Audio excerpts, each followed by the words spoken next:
Mesdames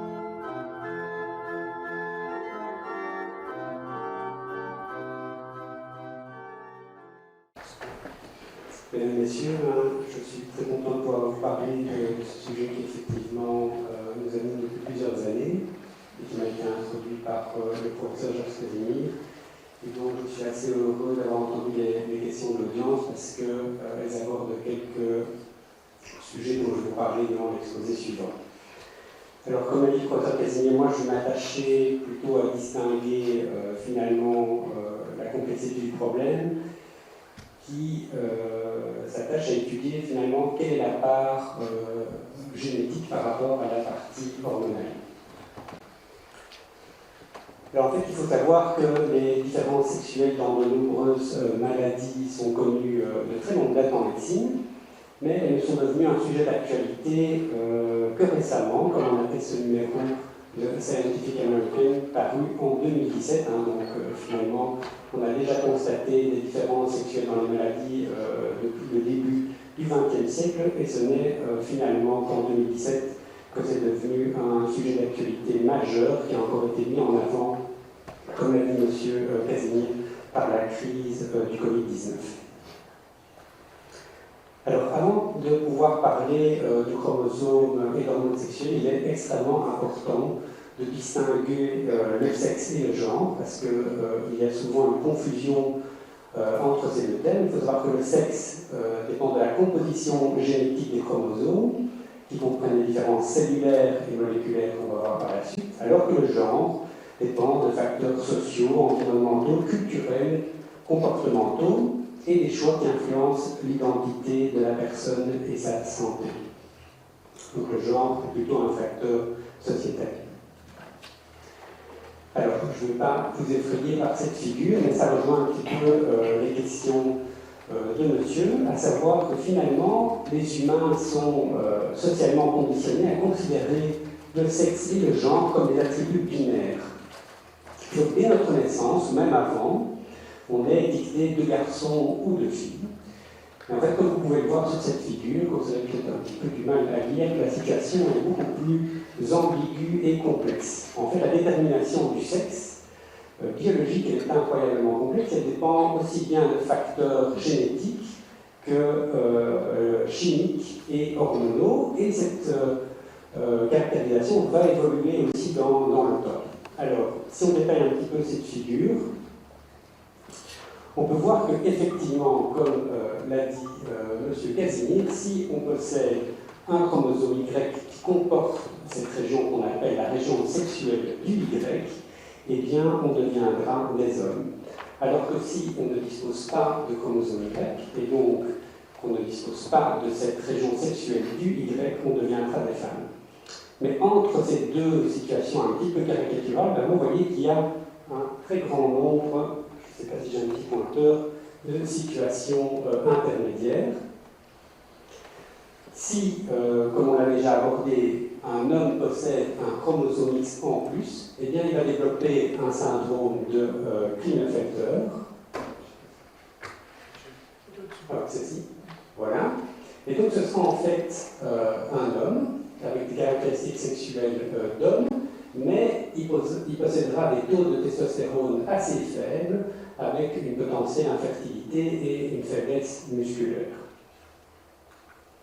Si par contre une femme ne dispose que d'un seul chromosome X, eh bien elle présentera un syndrome de Turner, et donc ce sera extérieurement une femme, mais elle va avoir une sécrétion d'œstrogène beaucoup trop basse, avec un développement pubertaire anormal. Alors ça c'est au niveau des chromosomes. On peut aller et descendre une échelle plus bas. Et donc, à l'échelle des gènes, on peut par exemple avoir une mutation ponctuelle, comme le déficit en 5 alpha-réductase, qui va donner chez l'homme, en fait, des caractéristiques sexuelles anormales avec une certaine ambiguïté sexuelle.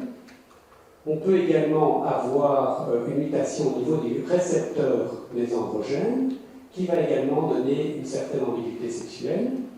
Et du côté des femmes, vous voyez qu'on peut avoir une mutation qui est une pathologie assez connue, qui est l'hyperplasie congénitale et surrénale, qui va finalement donner une sécrétion anormale de testostérone chez les petites filles, avec également une certaine composante d'ambiguïté sexuelle. Et donc vous voyez qu'entre les femmes typiques et les hommes classiques, eh bien, il y a un très grand nombre de conditions intersexuées, ce qui rend l'analyse du phénomène assez complexe.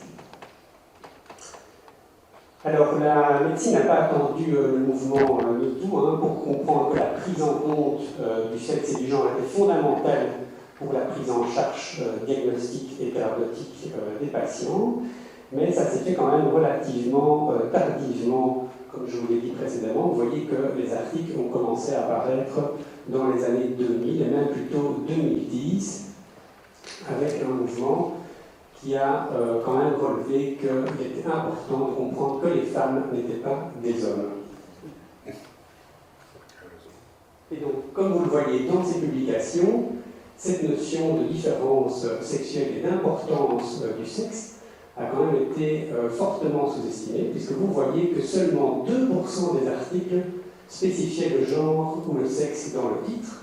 Aucun n'évaluait l'impact éventuel du sexe ou du genre sur le design de l'étude, et on ne mentionnait même pas s'il avait été pris en compte, et moins de 25% des articles discutaient l'implication éventuelle du sexe ou du genre sur les résultats. Et donc vous voyez que pendant très longtemps, cette notion de différence sexuelle a été mise complètement de côté. Alors pourquoi c'est important? Eh bien parce que rien qu'au niveau pharmacodynamique, les femmes présentent des différences très très importantes en termes de poids, de rapport de masse musculaire et graisseuse et de stéroïdes sexuels, comme on en a déjà parlé.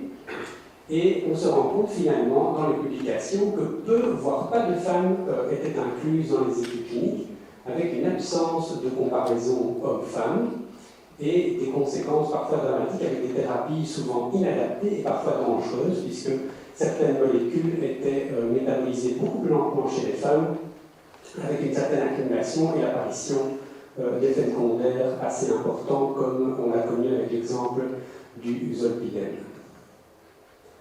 Alors, vous voyez que la situation commence à s'améliorer. Ici, un rapport de la FDA datant de 2015-2016 qui montre qu'aux États-Unis, on commence à avoir une distribution un petit peu plus égale, donc de 51% d'hommes pour 49% de femmes. Mais vous voyez qu'au niveau global, la différence reste encore assez importante, avec une différence encore assez nette dans les autres pays du monde. Alors, comme l'a dit le professeur Casimir, eh bien, c'est très important à savoir, c'est que les femmes, globalement, ont un meilleur pronostic dans les pathologies inflammatoires aiguës, comme il a dit, le choc septique, les pneumonies, les syndromes de détresse respiratoire très sévères, les brûlures étendues, comme il l'a largement souligné, les femmes s'en tirent beaucoup mieux que les hommes.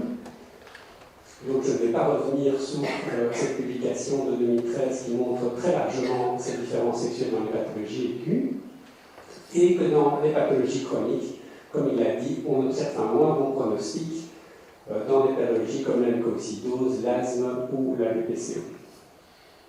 Alors, également dans les maladies auto-immunes, je ne vais pas redétailler ce diagramme, donc on voit très largement ici en rose que les femmes sont nettement plus affectées par les pathologies immunes que les hommes, avec parfois une proportion de 9 femmes pour un homme dans des maladies comme le syndrome de Sjögren ou le lupus érythémateux. Alors finalement, qu'est-ce que la réponse inflammatoire? Eh bien, la réponse inflammatoire, elle va viser à restaurer un certain équilibre, donc l'homéostasie, par une cascade d'activation cellulaire et la libération de médiateurs, comme l'a déjà abordé l'orateur précédent. Et ça va permettre d'éliminer les agents pathogènes et de réparer les dommages tissulaires. Alors vous voyez que cette cascade, elle implique des cellules, qu'on appelle des sortes de cellules sentinelles, qui sont au niveau des tissus et au niveau du sang. Ces cellules vont détecter la présence d'agents étrangers ou pathogènes, s'activer et puis libérer des molécules toxiques qui vont neutraliser les agents étrangers et en même temps libérer des médiateurs qui vont venir appeler d'autres cellules en renfort si l'agression n'est pas résolue. Et qu'est-ce qui se passe quand ça devient pathologique?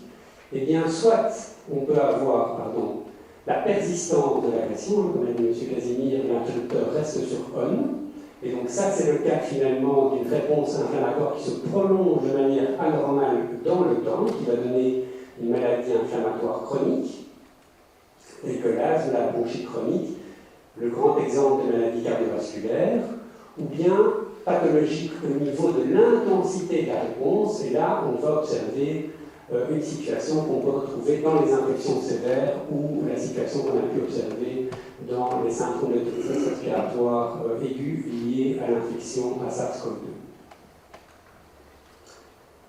Alors, avant d'aller un petit peu plus loin, il faut essayer de vous donner quelques petites notions d'immunologie. Il faut savoir que quand on a une réponse immunitaire, comme je vous l'ai dit, on a d'abord une première réponse qu'on appelle innée, et donc qui est extrêmement conservée, qui est présente déjà chez les insectes, et qui est une forme de système d'alarme non spécifique à l'agression, et qui va comprendre les premières réponses, qu'on appelle souvent les réponses inflammatoires aiguës, et qui va disparaître assez rapidement en 2 à 14 jours. Comme je vous l'ai dit, si l'agent n'est pas éliminé, eh bien le système immunitaire va prendre le relais avec la réponse adaptative, on l'appelle parfois adaptatif, assez plus ciblée.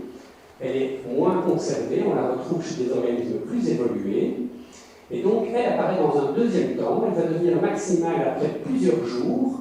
C'est elle qui comprend et qui s'occupe de l'immunité mémoire, telle qu'on l'observe après une infection. Donc notre système immunitaire va garder une mémoire, en mémoire la manière dont il a attaqué un agent pathogène. C'est pour ça d'ailleurs qu'après la vaccination et après les vagues successives de Covid-19, l'infection n'est pas devenue moins sévère, mais notre système immunitaire a appris à se défendre contre ce pathogène et que la réponse est devenue de moins en moins anormale, et elle peut varier selon la réponse initiale. Eh bien, si on regarde les deux types de réponses, que ce soit cette réponse innée ou adaptative, eh bien, vous voyez qu'on retrouve des différences sexuelles, que ce soit au niveau des récepteurs qui vont détecter les agents pathogènes, de ces cellules sentinelles, ou bien de l'immunité adaptative qui va prendre le relais par la suite.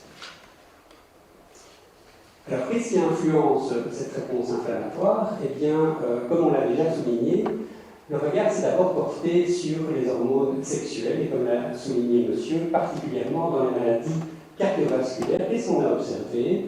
Eh bien, qu'effectivement, de haut niveau d'œstrogène améliorait les fonctions cardiovasculaires, restituait rapidement le volume sanguin, et en plus agissait sur ce système immunitaire via la production des médiateurs, la prolifération de certaines cellules, et que la ménopause ou l'ovariectomie réduisait ces fonctions. Et donc, l'œstradiol, les œstrogènes sont bénéfiques, quand on les enlève, ces fonctions diminuent. Donc c'est une situation un petit peu caricaturale, mais donc c'est à partir de ces publications qu'on s'est intéressé aux hormones, et à contrario, le haut niveau de testostérone, dihydrotestostérone, et de bas niveau d'œstrogène diminue les fonctions cardiovasculaires et diminue la production des médiateurs de l'inflammation et l'expression de certaines molécules.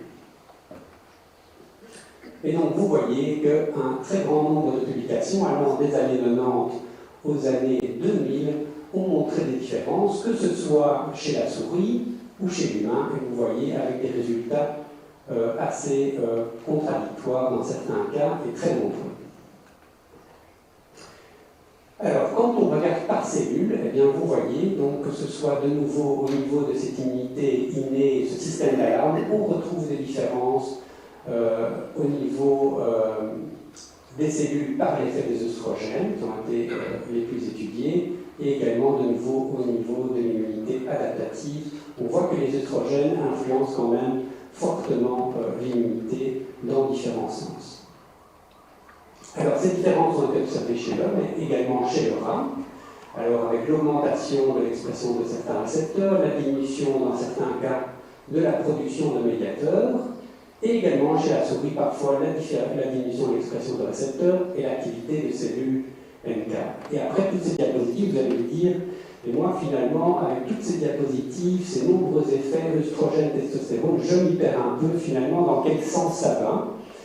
Eh bien, vous avez tout à fait raison, parce que la plupart de ces études, excusez-moi, elles sont souvent contradictoires, les résultats ne sont pas homogènes et donc on a parfois un petit peu du mal à s'y retrouver. Par ailleurs, comme l'a très bien souligné le professeur Casimir, ces différences n'expliquent pas les différences fonctionnelles qu'on observe depuis la période anténatale jusqu'à un âge très avancé. Et donc, comme vous voyez sur ce diagramme, chez les enfants prépubères, particulièrement à cet âge-là, les taux de stéroïdes sexuels sont relativement bas, voire très négligeables en comparaison des taux retrouvés chez l'adulte. Et monsieur l'a bien souligné, effectivement, après la naissance, on a un pic d'œstradiol et de testostérone chez le mâle, qui dépendent des hormones de la grossesse, mais vous voyez qu'entre 2 et 8 ans, les taux de stéroïdes sexuels sont extrêmement bas et pourtant on retrouve les différences sexuelles dans ces deux périodes d'âge. Et donc c'est la raison pour laquelle, pour éviter cette influence des stéroïdes sexuels après la naissance, nous avons maintenant dans nos modèles expérimentaux adapté pour ne prendre que des enfants entre 2 et 6 ans et en dosant les stéroïdes sexuels. Alors, évidemment, suite à ces constatations, on s'est finalement, comme d'autres équipes, intéressé au rôle des chromosomes sexuels plutôt que des hormones sexuelles. Et on s'est principalement intéressé au rôle du chromosome X, puisque, comme je vous l'ai expliqué, chez les femmes, on a 2 chromosomes X, et chez la femme, on a un seul chromosome X. Et vous allez voir qu'après, la situation va encore un petit peu se complexifier. Et comme vous voyez, le chromosome X, en fait, c'est un très très grand chromosome qui comporte près de 1200 gènes. Il faut savoir qu'on a parfois dans l'organisme des chromosomes beaucoup plus petits. Et comme vous le voyez sur ce tableau que je ne vous demande pas de lire, eh bien vous voyez qu'un très grand nombre de ces gènes influencent l'immunité à différents niveaux. Alors, qu'est-ce qui se passe en fait quand un pathogène rentre dans l'organisme? Alors, je sais que vous n'êtes pas tous médecins, mais je vais essayer de vous expliquer simplement, grosso modo, ce qui se passe. Eh bien, quand on a un pathogène ou un agent agresseur, dans la plupart des cas, vous avez ce système d'alarme, tel que je vous l'ai expliqué.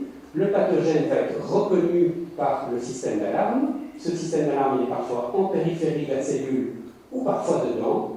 Et il va conduire à l'activation de toute une série de protéines. Vous voyez, c'est souvent assez complexe. Et ça va entraîner la lecture au niveau des gènes de médiateurs de l'inflammation qui vont aller activer d'autres cellules. Et pourquoi c'est important? Eh bien parce qu'au niveau de ce système immunité, ce système d'alarme, comme je vous l'ai expliqué, eh bien, il y a un récepteur qui nous intéresse en particulier, qu'on appelle le toll-like récepteur, et vous voyez que sur la seule voie de ce récepteur, on a déjà 3 protéines codées par le chromosome X. Et vous voyez que l'activation de récepteur y conduit à la production de ces médiateurs dont le professeur Casimir a parlé, l'IL1, l'IL6, c'est cet IL6 qui va conduire à la production de la CRP qu'on dose si souvent dans les maladies infectieuses et inflammatoires. Alors là, je vais vous donner un petit peu quelques exemples du rôle de ces protéines qui sont codées par le chromosome X dans les dimorphismes sexuels pour vous montrer un petit peu l'importance de ces facteurs génétiques. Alors, ce qu'on a déjà observé, et dont j'ai pris l'exemple de cette publication parce que je la trouve très parlante, c'est que les femmes infectées par le VIH ont tendance à avoir des niveaux de charge virale, donc un taux de virus qui est plus faible au début de l'infection, mais quand l'infection se poursuit, elle progresse plus rapidement vers le sida. Et donc, on s'est rendu compte que quand on était infecté par le virus de l'immunodéficience humaine, eh bien, on activait un de ces toll-like récepteurs, et notamment le numéro 7, qui est spécifiquement codé par le chromosome X, et on produit un des médiateurs dont je vous ai parlé. Et regardez sur ces figures, il ne faut pas être médecin pour comprendre, quand on active le récepteur qui est lié au chromosome X, on a tout de suite une différence. Et quand on active un récepteur qui est aussi impliqué dans le VIH, mais qui n'est pas lié au chromosome X, on n'a pas de différence. Donc ça, c'est assez parlant. Et vous voyez donc, le professeur Casimir vous a illustré les nombreuses différences qu'on observait dans les maladies inflammatoires respiratoires, et il se fait que justement, dans les pathologies respiratoires, vous retrouvez un très grand nombre de ces toll-like récepteurs dont les voies et les cascades d'activation sont liées au chromosome X, et on retrouve ces récepteurs à de nombreux endroits des voies respiratoires et au niveau de la quasi-totalité des cellules immunitaires. Alors, un autre exemple assez parlant, donc on a un autre gène qui se retrouve sur le chromosome X et qui va coder pour la production de radicaux libres. Donc, quand on est agressé par un agent pathogène, eh bien, les cellules soit vont essayer de l'avaler, soit elles vont essayer de détruire avec des molécules assez agressives, comme les radicaux libres. Eh bien, une des protéines qui intervient dans ces défenses extrêmement conservées et extrêmement efficaces est codée par le chromosome X. Et preuve en est que les patients qui ont une altération de cette protéine, et ce sont souvent les garçons, puisque les garçons n'ont qu'un seul chromosome X, eh bien, ces patients présentent des infections sévères à répétition qui peuvent mettre en péril leur pronostic vital. Alors, comme l'a souligné une personne de l'auditoire, les femmes ont 2 chromosomes X, les hommes n'en ont qu'un. Alors, comment est-ce qu'on maintient un équilibre entre les individus? Eh bien, l'équilibre au niveau de l'expression des gènes, qui sont au niveau du chromosome X, il est maintenu par un processus qu'on appelle un processus de méthylation, c'est une sorte de processus chimique qui va mettre sous silence les gènes du 2e chromosome X chez la femme. Et donc, a priori, finalement, les femmes ne possèdent qu'un seul chromosome X actif, et on pourrait se dire, finalement, les femmes sont des hommes. Le problème, c'est que les femmes possèdent une mosaïque de cellules qui expriment des gènes parfois liés au X maternel et parfois des gènes liés au X paternel. Alors, chez les humains, on ne s'en rend pas compte, mais chez les chats, vous voyez, au niveau du pelage, on peut très facilement l'observer. Et donc, cette mixité de couleurs au niveau du pelage des chats, vous ne l'observez que chez des chats femelles. Et donc, finalement, comme l'a dit le professeur Casimir, les femmes et les femelles dans le règne animal ont la possibilité de choisir, selon que c'est plus favorable, soit d'activer des gènes liés au X de leur mère, soit des gènes liés au X du père. Alors, au début, on s'est dit, finalement, comme souvent dans le règne animal et dans la nature, ce processus est aléatoire.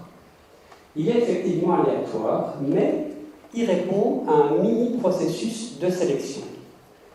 Et qu'est-ce qui se passe au cours de la vie? Eh bien, au départ, on a une inactivation aléatoire, et au fur et à mesure que la vie avance, eh bien, les femmes vont sélectionner les gènes du chromosome X qui leur sont les plus favorables.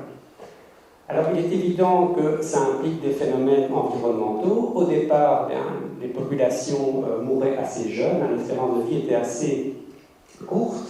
Et donc, qu'est-ce qui se passait? La plupart des gens devaient se défendre contre des phénomènes infectieux, des pathologies inflammatoires chroniques, comme l'a expliqué, la mucoviscidose, l'asthme, la maladie bronchique chronique obstructive. Nous n'avions pas de fumeurs chez les Cro-Magnons. Et donc, finalement, l'importance était de pouvoir répondre aux agents infectieux de manière assez efficace. Et bien, pour ça, les femmes avaient un avantage sur les hommes, puisqu'elles pouvaient sélectionner, selon leur avantage, soit les gènes du X paternel, soit les gènes du X maternel, alors que les hommes devaient se contenter d'un seul panel de gènes. Alors vous le voyez, ce sont toujours des belles images parfois qu'on obtient en médecine. Les femmes, elles possèdent probablement, et c'est l'hypothèse, un plus grand répertoire de différences cellulaires, puisqu'elles ont 2 populations cellulaires différentes, avec la possibilité de sélectionner les gènes les plus avantageux. Mais ça, la complexité ne s'arrête pas là, puisqu'en fait, ce phénomène d'inactivation, il est partiel.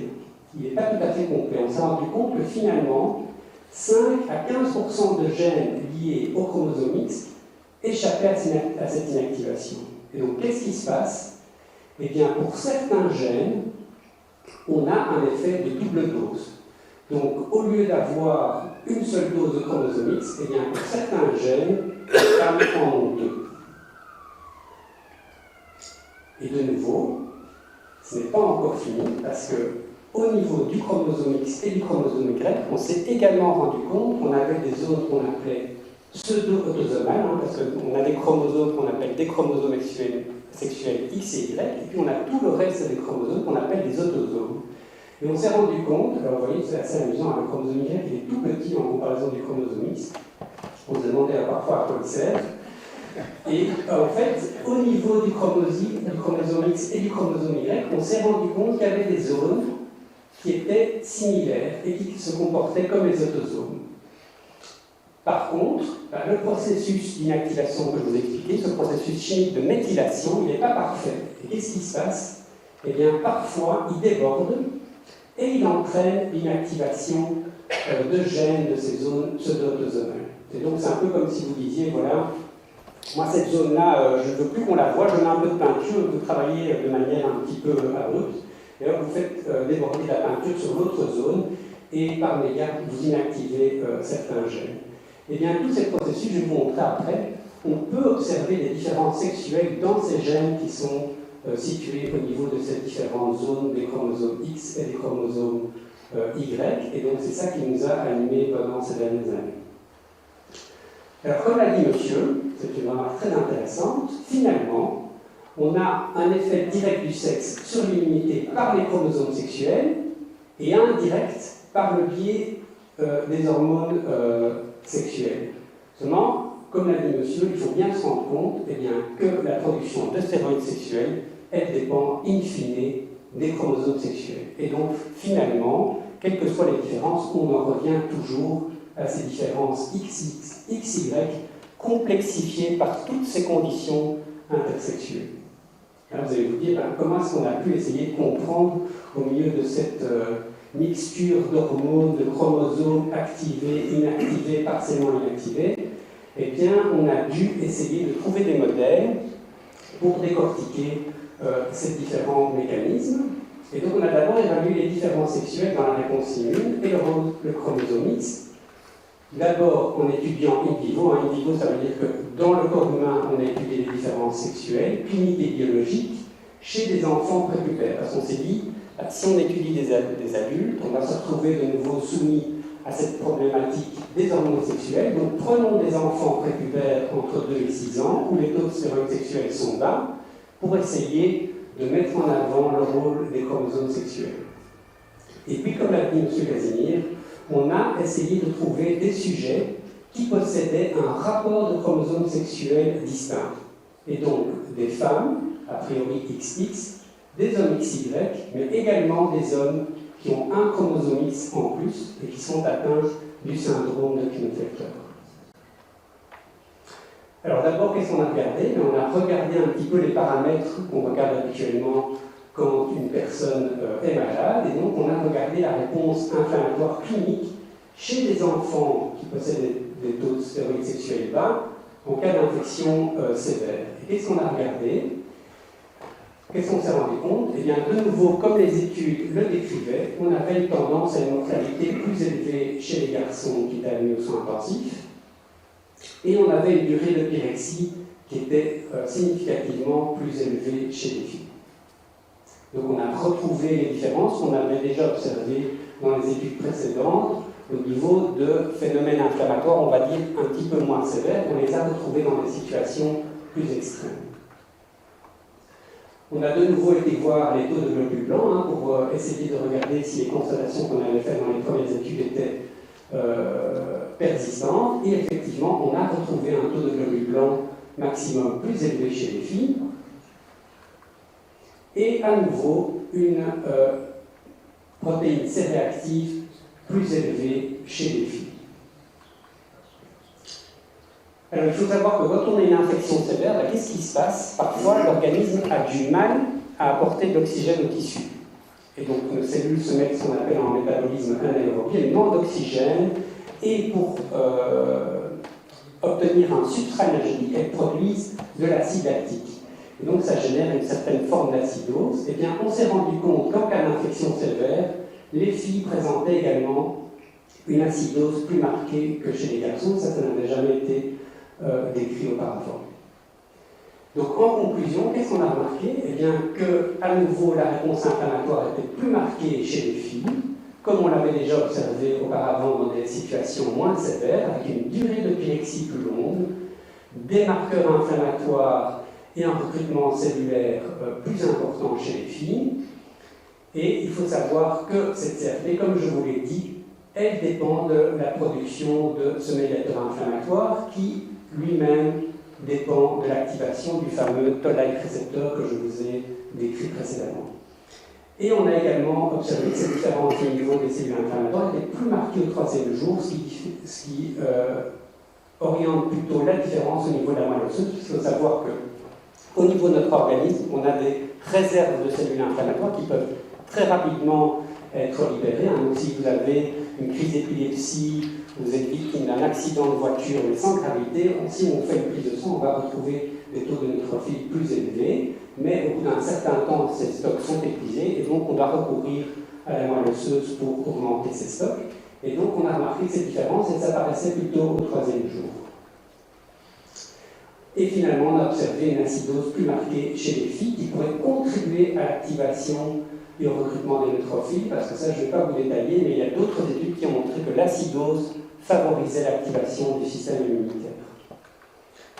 Ensuite, on s'est intéressé in vitro aux différences sexuelles dans la production de radicaux libres. Je vous avais dit, il y a eu un des gènes qui est impliqué dans la production de radicaux libres et dans l'expression d'un gène qui a un nom, ils ont toujours des noms un petit peu complexes, c'est le CD99 pour Cluster of Differentiation 99, donc chez les adultes sains, et il se fait, pourquoi est-ce qu'on s'est intéressé à cette molécule?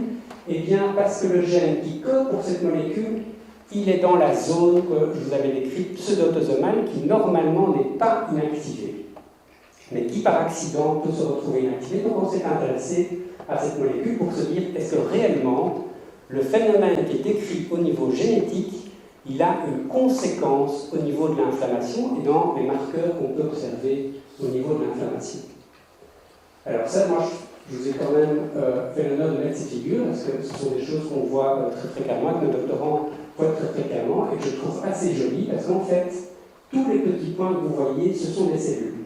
Donc vous voyez les cellules que je vous ai modélisées, eh bien on a les neutrophiles, les monocytes, on les fait passer dans une machine, et la machine va les identifier, et qu'est-ce qu'on fait après? On stimule ces cellules au niveau des protéines qu'on veut voir, et qu'est-ce qu'on voit? Eh bien on a des pics de luminosité, et on peut doser les marqueurs. Donc ça c'est juste pour vous illustrer un petit peu que derrière tous ces phénomènes, eh bien, il y a vraiment quelque chose qu'on peut voir au niveau des dosages, que je trouve toujours assez beau. Et donc, on a évalué le rôle éventuel du mosaïcisme, comme je vous avais dit, de cette inactivation aléatoire chez les femmes et les hommes sains, et au niveau de gènes qui ne sont pas liés au chromosome X et de gènes liés au chromosome X.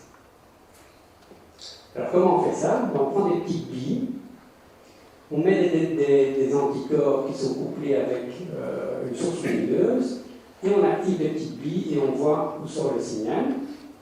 Et pour l'explosion respiratoire, donc la production de radicaux libres, eh bien, on couple ça, on dégrade en fait une substance qui va générer de nouveau de la lumière, on la dégrade et on voit un spectre de production. Alors qu'est-ce qu'on a vu? Eh bien, comme attendu, au niveau de la molécule qui n'était pas liée au chromosome sexuel, on n'avait pas de différence.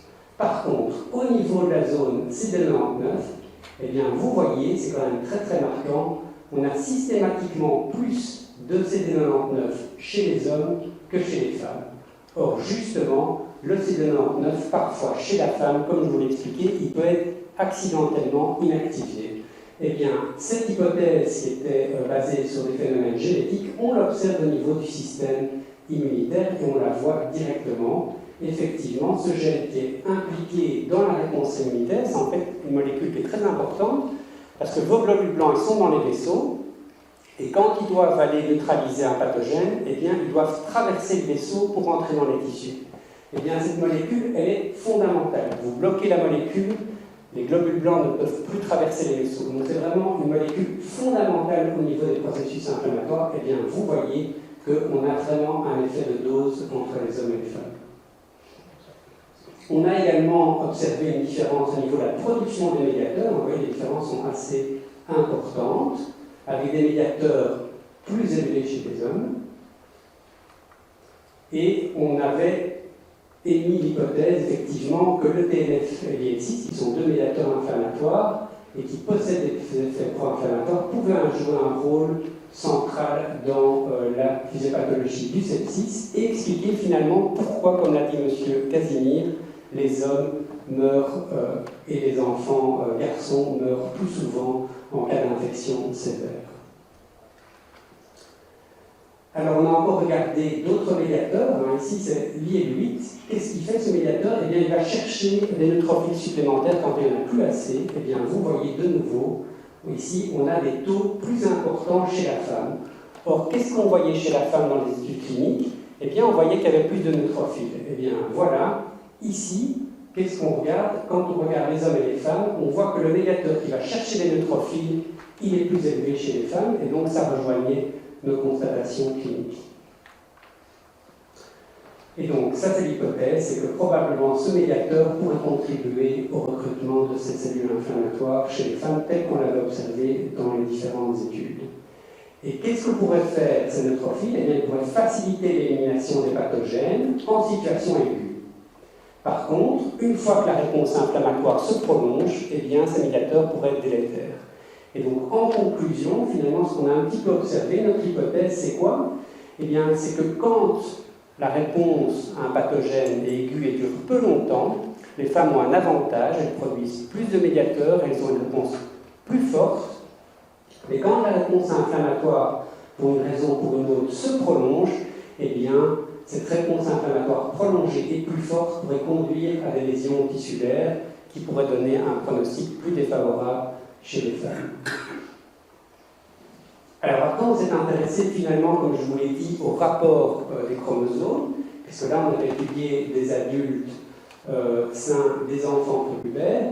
Eh bien, on s'est intéressé finalement aux récepteurs dont je vous ai parlé, ces récepteurs sentinelles qui sont très rapidement activés et qui sont très conservés parce qu'on les retrouve même chez les mouches. Et on a voulu de nouveau, parce que c'est toujours ça le problème, c'est qu'on doit vérifier un petit peu nos hypothèses avec différents modèles, vérifier le rôle potentiel du chromosome X par rapport aux hormones dans des situations où on avait un rapport de chromosomes sexuels différents, et ça on l'a fait de nouveau au niveau de l'explosion respiratoire et au niveau des cytokines inflammatoires qui sont produites par ces fameux récepteurs. Et qu'est-ce qu'on a de nouveau observé?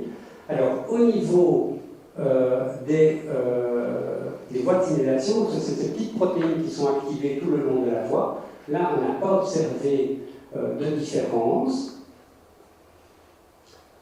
Au niveau des récepteurs, ça a été assez intéressant. On a voulu voir également si les œstrogènes pouvaient influencer l'expression des récepteurs qui avaient été décrits chez la souris. On n'a pas vu de différence, et ça c'est quelque chose qui est assez intéressant, parce qu'il faut quand même savoir que les modèles animaux ne correspondent pas toujours aux modèles humains, et ça a été largement démontré dans un article qui date d'il y a quelques années de Nature. Et vous voyez ici que quand on arrive à doser le produit final, ces petites molécules qui vont aller recruter les cellules, eh bien, systématiquement, en fonction du nombre de chromosomes, que ce soit entre des hommes et des femmes ou entre des hommes Klinefelter ou des hommes sains, eh bien, on a chaque fois des différences. Je ne vais pas vous les détailler une par une, mais grosso modo, ce qu'on a observé, c'est qu'en fonction du rapport de chromosome X par rapport au nombre de chromosomes Y, eh bien, on avait une production différenciée de cytokines, ce qui orientait effectivement les différences plutôt du côté des chromosomes plutôt que des hormones sexuelles. Alors, non content de ces résultats, on s'est quand même posé la question, est-ce que finalement les hormones ne pouvaient quand même pas avoir un rôle au-dessus des stéroïdes sexuels? Et donc on a voulu étudier les différences qu'on avait observées ici. On a voulu les observer chez des femmes qui ne prenaient pas de contraceptifs pour voir si le taux d'œstrogène au cours du cycle menstruel pouvait influencer l'immunité. Eh bien, vous voyez, c'est assez remarquable, les figures sont identiques. Entre le jour 1 et le jour 14, donc le milieu du cycle, on n'a absolument aucune différence au niveau du fameux marqueur CD99, au niveau du CD11B non plus. Au niveau de l'expression des récepteurs inflammatoires tels que ça avait été décrit chez la souris, de nouveau, aucune différence. Et au niveau de la production de médiateurs inflammatoires, de nouveau, aucune différence, ce qui allait quand même à l'encontre de la théorie des stéroïdes sexuels. Alors il est clair qu'on n'a pas remis en cause toutes les nombreuses études qui ont été menées, mais comme l'a dit le professeur Casimir, ce qu'on a un petit peu l'impression, c'est qu'on a finalement une lame de fond liée au chromosome sexuel, et par-dessus cette lame de fond vient se greffer l'effet des stéroïdes sexuels. Donc vous voyez, on n'a vu aucune différence, alors que quand on dose les œstrogènes au jour 1 ou au jour 14, ben, on passe de taux de 20 à 30 à presque 150 picogrammes, donc on multiplie les taux par 4, et malgré ça, on ne voit aucune différence. On a fait la même chose chez nos fameuses femmes, heureusement, nos donneuses étaient bien des femmes, mais ne produisaient pas de testostérone. On voyait que les Klinefelter avaient un niveau intermédiaire et les hommes XY avaient un niveau plus élevé, et malgré l'ajustement pour les taux de testostérone, on n'a pas eu de modification au niveau des dosages. Et donc, en conclusion, qu'est-ce qu'on a observé?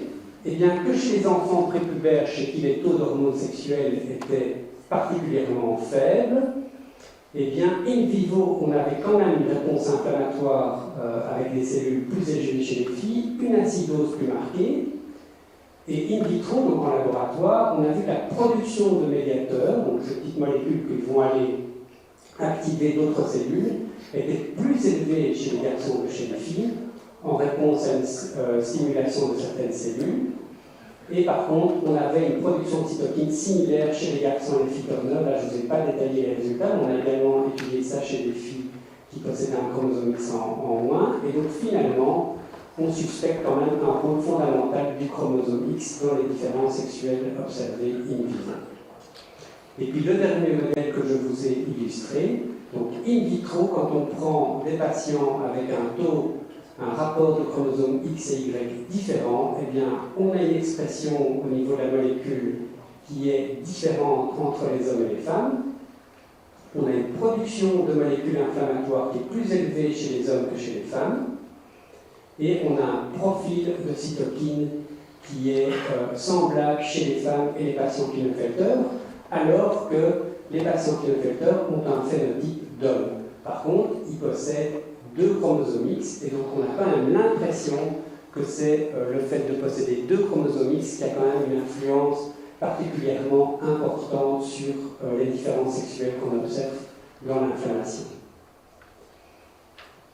Et on a confirmé tout ça par l'étude des mêmes marqueurs chez des femmes au cours du cycle menstruel. Et puis ça, c'est pour introduire l'exposé de mon collègue, qui a été voir un petit peu au niveau de toutes petites molécules d'ARN. Vous avez entendu parler des ARN avec la vaccination Covid. Donc ce sont des petites molécules qui transportent des messages. On a des petites qui vont pouvoir influencer la modulation. Et donc ça, ce sera l'exposé de mon collègue. Voilà, et donc je remercie évidemment tous nos collaborateurs, en particulier le professeur Chazini qui m'a permis de réaliser ce travail et de continuer ce travail actuellement avec de nombreux doctorants, dont certains sont présents ici, le professeur Francis Foraza du laboratoire de Bruckmann et bien entendu le Belgian Kids Fund qui a financé nombreux de nos travaux. Voilà, je ne sais pas si vous avez des questions après cet exposé.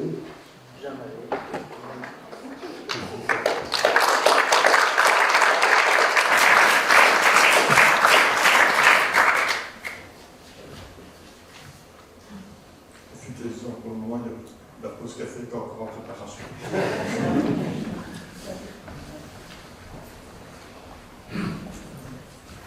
C'est pas on dit que je dois dire mon nom, l'ermite, voilà.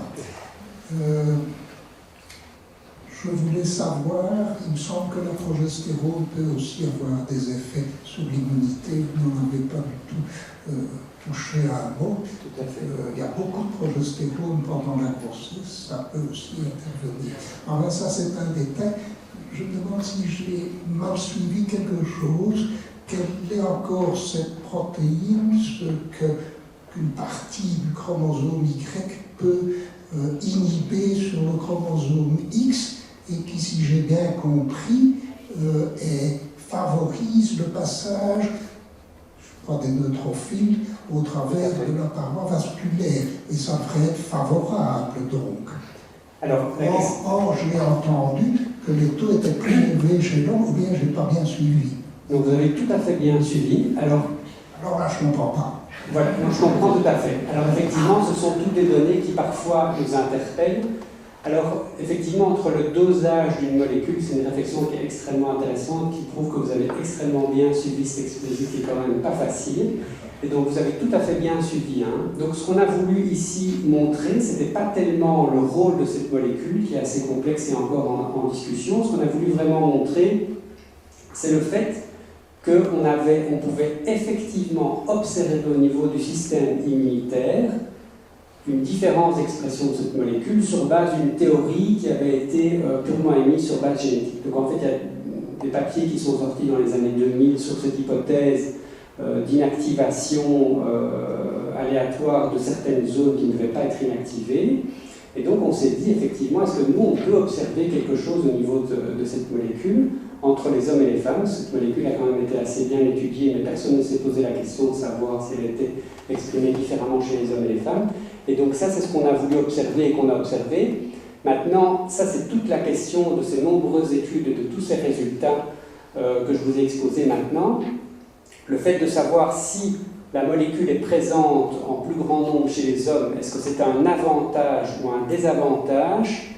Ça, je ne pourrais pas répondre à l'heure actuelle.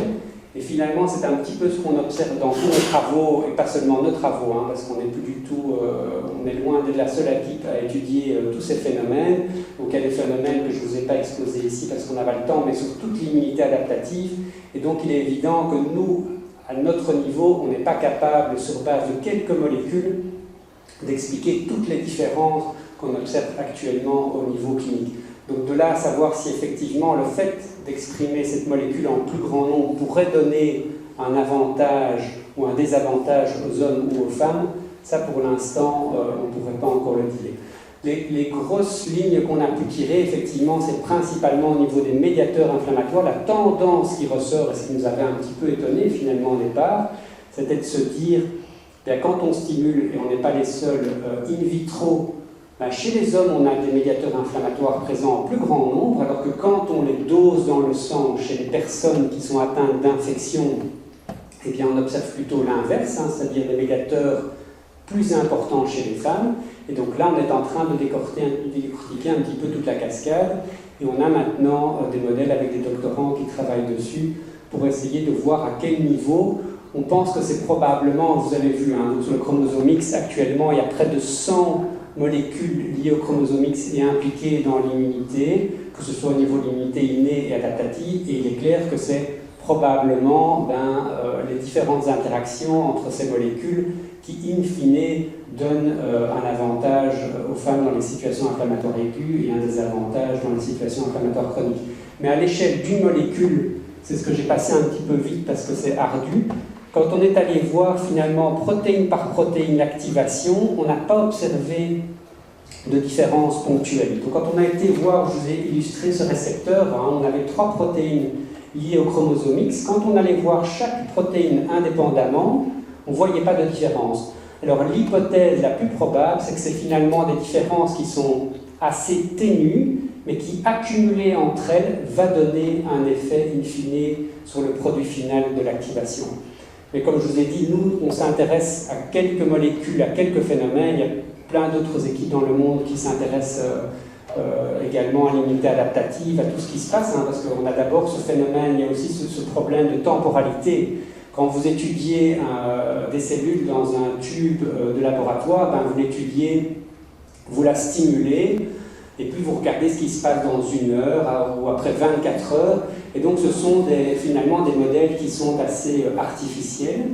Et donc c'est toute la problématique, parce que ce sont des phénomènes complexes, avec finalement une réponse initiale, et puis des cellules qui prennent le relais, qui répondent extrêmement différemment. Et donc on a assez fréquemment, et ça ne nous étonne pas, et donc si on a une unité scientifique, on ne met pas ces résultats de côté, mais donc on a extrêmement souvent des discordances entre ce qu'on peut observer au niveau du patient et ce qu'on observe en laboratoire, parce qu'on a évidemment toute une partie du modèle qu'on doit combler. Finalement, c'est comme un puzzle, hein. On découvre une pièce, on se dit « Ah, elle est peut-être là », et puis on en découvre une autre, et différentes équipes dans le monde arrivent à rajouter des pièces au puzzle qui, à la fin, probablement donnera une image plus uniforme et homogène et qui nous permettra d'expliquer l'ensemble des phénomènes. Mais on a clairement une tendance de fond qui ressort, comme l'a dit M. Casimir, et qu'on a reconfirmé par d'autres études. On a encore un doctorant qui maintenant est capable d'utiliser ça de manière beaucoup plus fine, qui dose beaucoup plus de marqueurs chez les patients atteints d'infections sévères, mais c'est complexe parce que heureusement il y en a peu. Et donc on essaie de regarder un petit peu de manière plus précise les différentes étapes et où pourraient se situer les différences. Parce que comme l'a dit M. Casimir, c'est intéressant de comprendre ces mécanismes.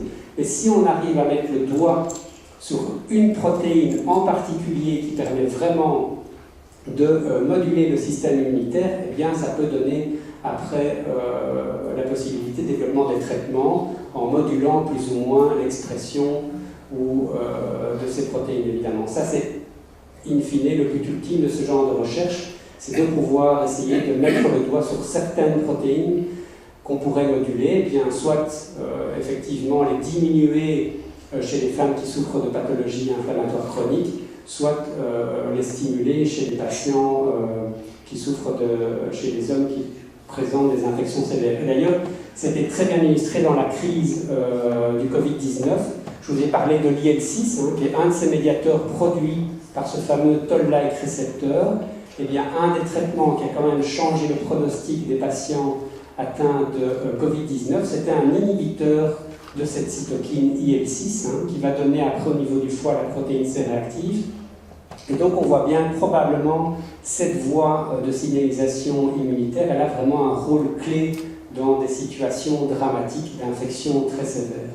Et donc pendant la crise du Covid-19, cet inhibiteur de l'IL-6 a quand même amélioré le pronostic de certains patients en soins intensifs. Et donc on pense qu'il y a quand même beaucoup de mécanismes qui se jouent au niveau de cette voie de signalisation.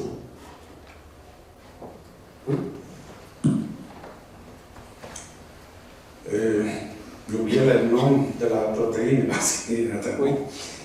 Et je crois qu'il y avait 9 à la fin. C'était le TLR, oui.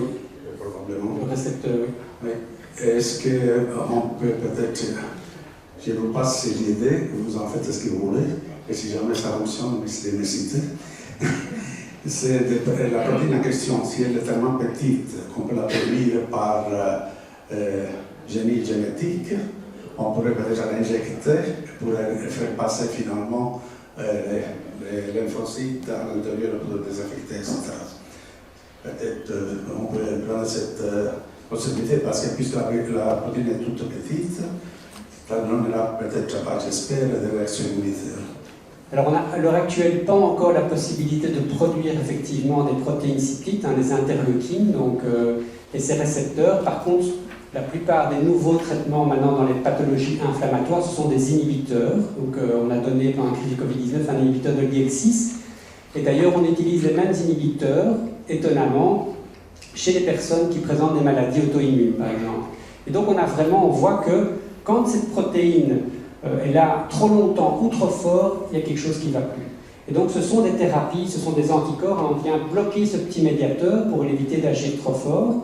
Alors pour vous illustrer un petit peu comme la situation est assez complexe, je vous ai montré, c'était un peu compliqué, mais nous ce qu'on a observé, c'est que chez les garçons, en cas d'infection, on avait une molécule dont on a beaucoup parlé, et qu'on parle beaucoup dans l'infection sévère, c'est le TNF. Et donc on a très longtemps observé chez les personnes qui avaient des grosses infections, eh bien ceux qui mouraient, ils avaient trop de TNF. Donc logiquement, comme vous, les médecins se sont dit, on va peut-être le bloquer ce TNF. Si on le bloque, si les gens qui meurent parce qu'ils en ont trop, autant le bloquer. Et donc il y a eu des études, beaucoup de travaux qui ont dit, voilà, les gens qui meurent d'infections sévères, c'est parce qu'ils avaient trop de TNF. Et donc on a développé des anticorps pour bloquer le TNF, eh bien ça a été catastrophique parce que les gens mouraient encore plus. Donc c'est extrêmement complexe, il en faut, mais pas trop, et pendant pas trop longtemps. Et donc ça c'est toute la beauté aussi des mécanismes inflammatoires. Il faut revenir à l'état d'équilibre, mais chaque petite perturbation de ce système que vous avez vu qui est très complexe, parce que des cascades comme ça, il y en a des centaines dans les livres, eh bien il faut à chaque niveau que le mécanisme revienne à l'équilibre, et si ça dure trop longtemps ou ça va trop fort, eh bien les choses ne vont plus, et finalement c'est ce qu'on a observé dans le Covid-19, les gens ils ne mouraient plus du virus, ils mouraient d'une réaction produite par eux-mêmes qui était trop forte. Et donc effectivement, ce sont des choses qui sont exploitées. Par contre, les anti-TNF, cet anticorps pour bloquer le TNF, maintenant on l'utilise dans des maladies inflammatoires chroniques, comme l'arthrite rhumatoïde, etc. On utilise des anti-TNF. Donc c'est pour dire que parfois dans les situations aiguës, ça ne fonctionne pas, mais dans les situations chroniques, ça peut fonctionner. Et donc ça, c'est toute la génération des traitements monoclonaux, hein, donc ces petits anticorps qui vont aller bloquer ces petites molécules qui interviennent à différents endroits, mais on sait que ces molécules, hein, le TNF, l'IL6 dont je viens de vous parler, elles découlent toutes de ce toll-like récepteur, qui est finalement un récepteur très conservé et dont toute cette voie dépend fort du chromosome X. Et donc on est quand même assez convaincu, on ne peut jamais dire à 100% en science, mais on a quand même beaucoup d'arguments pour se dire que le chromosome X joue un rôle très fondamental dans l'inflammation, et que probablement toutes les différences qu'on observe entre les hommes et les femmes, et comme je vous ai dit, qui ont été pendant de très nombreuses années mises de côté, eh bien, peuvent vraiment moduler l'évolution des maladies inflammatoires, qu'elles soient chroniques ou aiguës, et il y a très probablement des traitements qui pourraient être développés si on comprend mieux ces voies et qu'on arrive à mieux distinguer dans quel sens vont les dysfonctionnements. Vous avez parlé du TNF qui a donné des mortalités supplémentaires, mais peut-être on aurait dû donner en même temps pas de l'adrénaline, mais de la cortisone en même temps pour éviter que ça aille trop loin. Parce qu'on peut mettre des feux, mais il faut laisser un cutter à côté. Voilà. Ça, c'est une chose. Et alors, à titre d'information, je viens de recevoir une application de l'Ordre national des biologistes, une information que depuis Israël, le premier vaccin mRNA au monde contre le bactérie létale. C'est tout nouveau. Alors, il y a une autre information très intéressante. Je vous dis ça parce que, évidemment, je ne sais pas comment transmettre pour le temps. Tuberculose, expérimenté et nouveau vaccin utilisé. Donc, le vaccin contre la tuberculose qui est jusqu'à présent inclus dans le début de ce monde. Ça, à toute information. Madame. Monsieur, de mon temps, je travaille encore et ma mémoire est peut-être un peu courte, mais je me souviens bien que certaines, comme le CRP, ont un rythme nictéméral. Est-ce que vous avez tenu compte de cela, pris des prélèvements toujours entre un laps de temps plus ou moins bien défini, et pas le matin et le soir? Ça peut varier considérablement la sécrétion. Oui, c'est une très très bonne remarque. Alors, on n'a pas dosé de CRP dans des modèles in vitro, donc en laboratoire. Tous les dosages de CRP ont été faits donc chez les enfants rétrospectivement. Et donc, effectivement, là, c'est une bonne remarque, on n'a pas tenu compte du rythme nictéméral. Et donc là, on s'est basé sur la quantité de patients pour se dire qu'effectivement, le biais est éventuellement lié, parce qu'on peut se dire que la plupart, chez certains patients, le prélèvement aura été fait le matin, chez d'autres plutôt le soir. Et donc, on s'est dit que ce biais avait été englobé, mais c'est un biais potentiel, effectivement. Et c'est vrai qu'on n'a pas pu avoir l'information quant à l'heure du prélèvement, parce que ce sont des données qui ont été vues rétrospectivement. Mais on a maintenant une étude dont un doctorant s'occupe, où là, effectivement, le protocole est beaucoup plus précis. On note et on fait des cinétiques, parce que c'est un petit peu ça aussi qu'on a observé, hein, comme vous le faites justement remarquer. Eh bien, ces phénomènes inflammatoires, ils ont toute une cinétique, et en fonction du fait que si on prend le prélèvement au premier jour ou au troisième jour, on n'observe pas toujours la même chose, il y a une influence des traitements. Et donc ça, on est en train progressivement de peaufiner dans des modèles expérimentaux, et donc dans des protocoles prospectifs où on va effectivement noter l'heure du prélèvement, s'il est fait le soir, dans quel état est le patient, quel traitement il reçoit, etc., pour essayer de... Mais effectivement, des situations de sepsis grave sévère, le patient arrive aux soins intensifs et on n'est pas toujours... on est évidemment dépendant de la nature et du moment où survient l'infection. C'est malheureusement parfois aussi souvent le soir et la nuit. Mais effectivement, ce sont des bonnes remarques. Il y a énormément de facteurs. Et c'est ça la problématique de ces études, c'est que pour pallier tous ces biais potentiels dus à l'influence des hormones, aux éventuels changements nictéméraux qui sont aussi liés à la production d'hormones, il faut des grosses cohortes de patients. Et heureusement, des patients en infection sévère, on en a peu, et donc actuellement, on est en train de développer des collaborations avec la Suisse et la France pour recruter plus de patients dans ces modèles. Et donc, c'est pour ça que ça prend beaucoup de temps. Il faut, Vous savez que la cortisolémie à 22 heures est au plus bas et à 22 heures du matin au plus haut. Tout à fait. C'est pour ça qu'on dose toujours les cortisols le matin. Oui. Et donc, ça rend les. Et c'est pour ça qu'on a. à cause de la mortalité supplémentaire. C'est pour ça que je voulais montrer un petit peu. Hein. Quand on étudie des mécanismes comme ça, on a toujours un modèle in vivo où on a le patient dans sa globalité. Et à côté de ça, on a toujours des modèles in vitro où on essayait de standardiser. Effectivement, en laboratoire, vous prenez le sang, vous le stimulez toujours à la même heure, vous récoltez les produits toujours à la même heure. Et donc ça a l'avantage de pouvoir standardiser le modèle en laboratoire, mais ça a le désavantage de n'avoir qu'une partie du modèle, parce qu'entre un tube de sang et un organisme complet, il y a évidemment toute une partie qu'on maîtrise.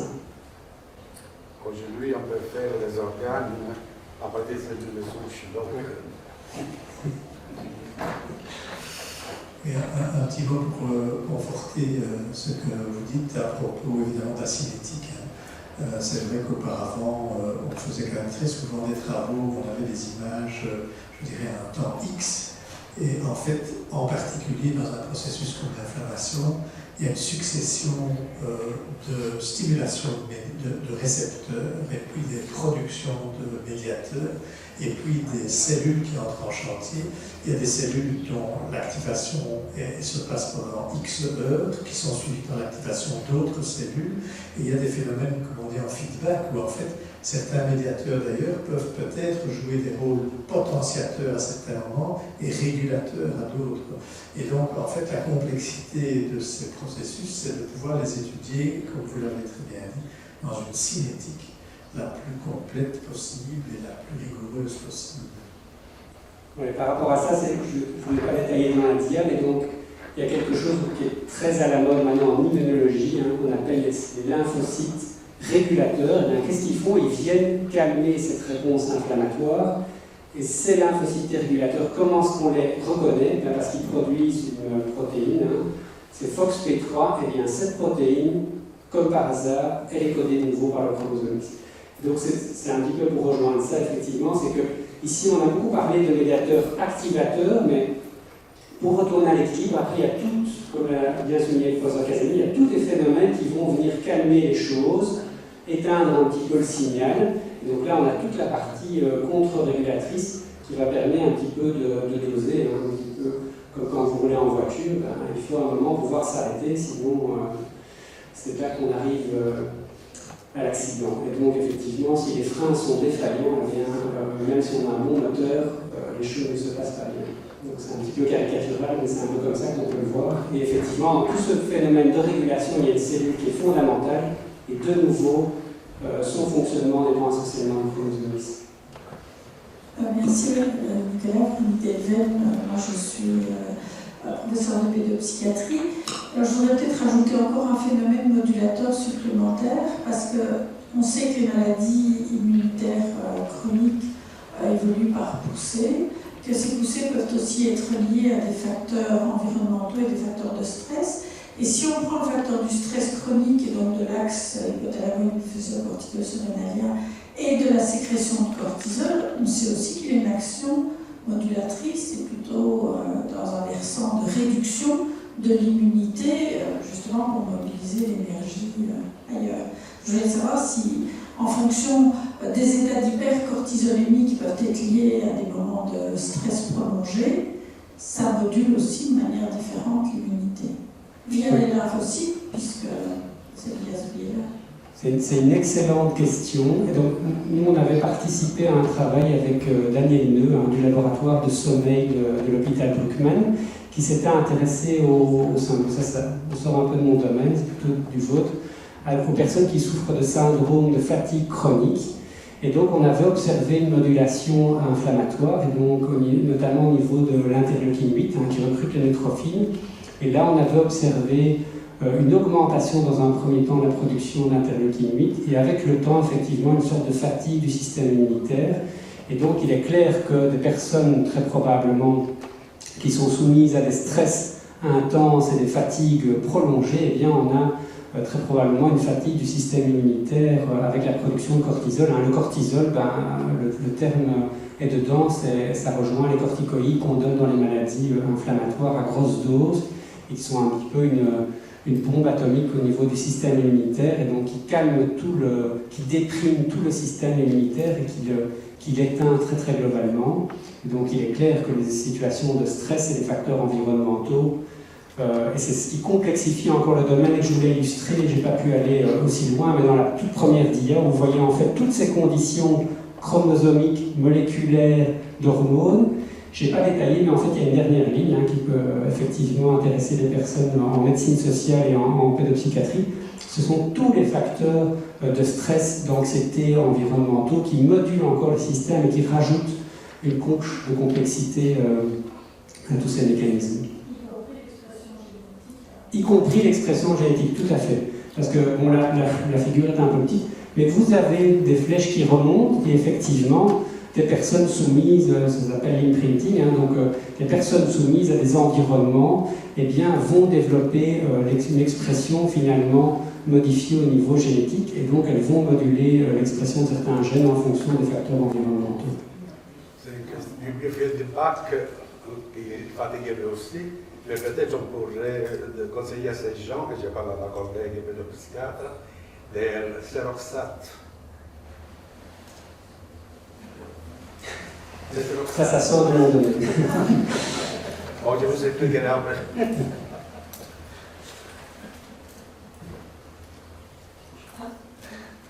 A-t-on juste une idée de l'état d'expression du chromosome X ou de certains gènes importants connus dans le rôle immunitaire du chromosome X dans les cas de syndrome d'immunodéficience congénitale?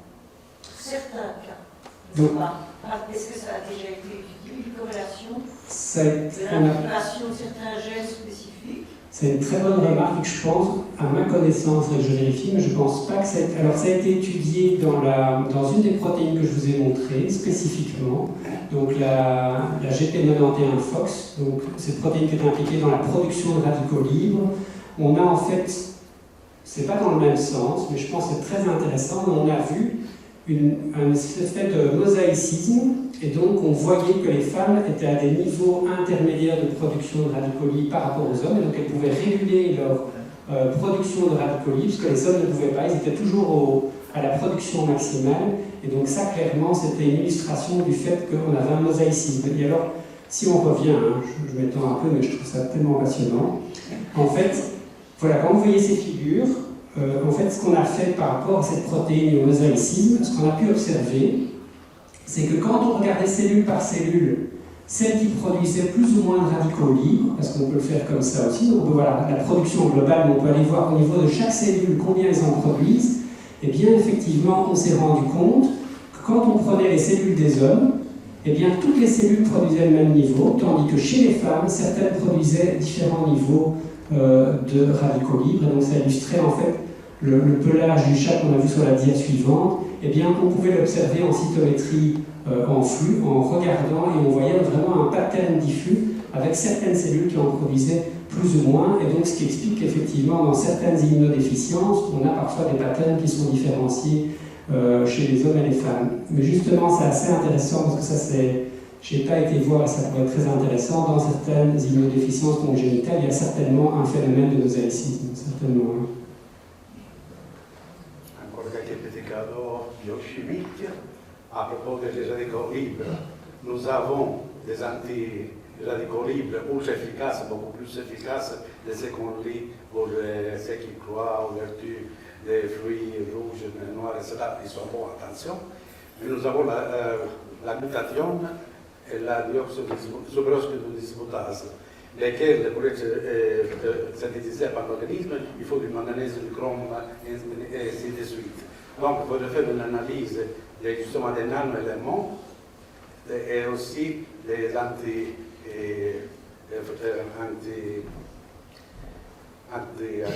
radicaux libres qu'on a dans l'organisme. Pour augmenter la glutathione, c'est soit acides aminés tout simple. Donc il suffit de manger normalement On a tout. Et aussi, il faut aussi la cystéine qui n'est pas présente dans tous les aliments. Donc les gens qui disent pas ça, pas ça, pas ça, ils sont en manque de cystéine, donc de soufre, vous faites le pont thyroïdique, vous synthétisez, etc. Bon, je m'arrête là. Et donc il faudrait analyser tout ça pour faire une étude complète.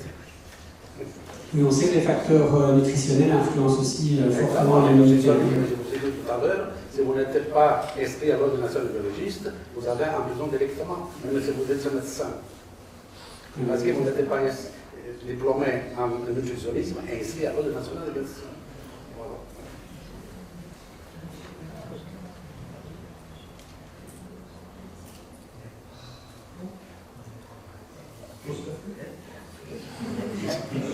Le café, la caféine, madame la Groville. Voilà, je vous remercie, et surtout pour avoir eu le courage de suivre cette présentation jusqu'au bout.